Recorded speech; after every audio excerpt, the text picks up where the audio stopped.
Salut à tous et bienvenue dans les news. Je suis à vous tout de suite, mais d'abord, je dois trouver un filtre vert. Ah, le voilà. Pourquoi? Parce qu'il ira super bien avec mon nouveau petit chien trop mignon. Je vous présente Pistache. Pistache parce que ses poils sont verts. Ce n'est pas vraiment mon nouveau chien, non. Il est né comme ça dans une ferme en Sardaigne, en Italie. Cette couleur est due à la biliverdine, une substance verte qui se mélange au liquide du ventre de la mère pendant l'accouchement. Mais bon, il va pas vraiment rester comme ça toute sa vie, la couleur va s'atténuer au fil du temps. Nos 3 mots du jour sont eux aussi colorés. 3 mots pour une actualité au poil.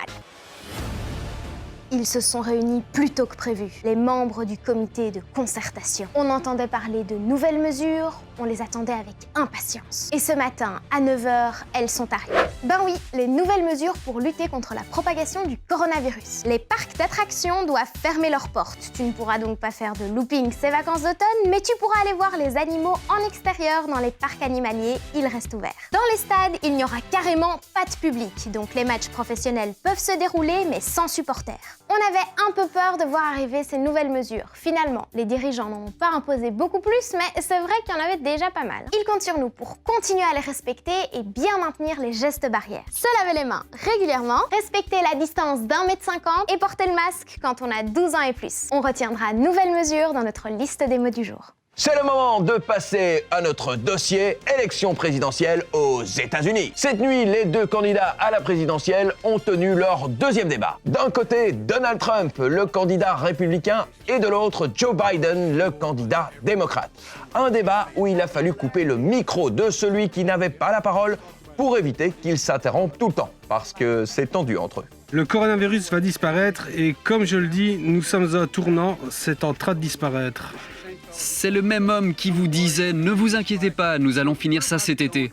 Nous allons avoir un hiver sombre. Quiconque est responsable d'autant de morts ne devrait pas rester président des États-Unis. » Mais aujourd'hui, on s'intéresse au débat des enfants américains car eux aussi ont leurs préférences. Larissa a 11 ans, elle habite Silver Spring dans le Maryland et si elle avait l'âge de voter, elle choisirait Joe Biden.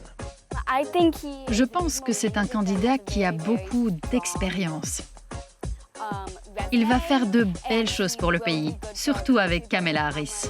Kamala Harris, c'est la vice-présidente du candidat Joe Biden et on peut dire que Larissa en est complètement fan. J'admire à quel point elle est forte et intelligente. Elle est très puissante. Et pour tout ça, je l'aime beaucoup. Larissa et ses amis sont passionnés par les élections américaines. Ils en parlent souvent ensemble et son copain Elliot espère lui aussi que Joe Biden sera le futur président. Je pense que c'est une personne vraiment influente qui arrivera à faire voter des républicains pour lui. Mais d'autres préfèrent Donald Trump. C'est le cas de Grace, Kelly et McLean. Ils sont vraiment très fiers de leur président. Ils le soutiennent à 100%. C'est un businessman, il sait gérer l'argent. Il a de l'expérience, donc il sera un bon président pour gérer notre pays. Il a aidé les animaux parce qu'il a fait des lois pour punir les gens qui font du mal aux animaux. Trump a dû se battre toute sa vie. Quand tu es un businessman à New York, les choses ne viennent pas toutes seules. C'est pour ça qu'il est bon pour ce job. Ah, je sens que ça va encore discuter d'ici le 3 novembre prochain, date de l'élection présidentielle aux États-Unis, qui était l'un des mots du jour. Je suis à vous dans 2 secondes. Je m'applique un petit produit spécial repousse-cheveux et je reviens. Alors, superbe, non? Maintenant, je vais les recouper. Ah non, je suis pas devenu fou, hein. Je veux faire comme Anna et tant d'autres qui donnent leurs cheveux pour en faire des perruques. Des perruques qui serviront à des personnes atteintes d'un cancer. Car tu ne le sais peut-être pas, mais les substances chimiques utilisées pour lutter contre le cancer font souvent tomber les cheveux des malades. Ce qui est souvent difficile à vivre. Et toi, est-ce que tu serais prêt à couper tes cheveux pour la bonne cause? C'est la question qu'on a posée aux élèves de l'école Saint-Martin à Millau. Je serais prête à couper mes cheveux pour aider les personnes malades. Je trouve que c'est bien parce que ma soeur elle a déjà fait et c'est pour la bonne cause. Mon papy il a perdu ses cheveux parce qu'il était malade et alors je serais prêt à sacrifier mes cheveux pour lui.